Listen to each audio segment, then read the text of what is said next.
Verisurf 2023 simplifies reverse engineering workflows through the enhancement of tools to slice meshes and clouds. The Create Slice dialog now features an option to create edge splines from the cropped ends of a mesh, and splines interrupted by holes in the mesh can be closed automatically.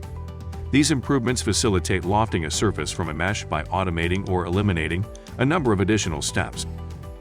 A new lock plane option enables projection of cloud or mesh slices onto a selected plane. The slice plane is first positioned at the desired location, typically at 0, along one axis. The lock plane button is then used to set this as the projection plane. As the slice plane is used to create cross-sections at various distances from the lock plane, the data is projected onto the plane.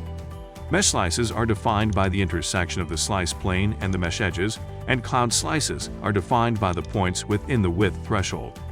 Projected slices can be used to reverse engineer a part using a variety of techniques, such as solid extrusion.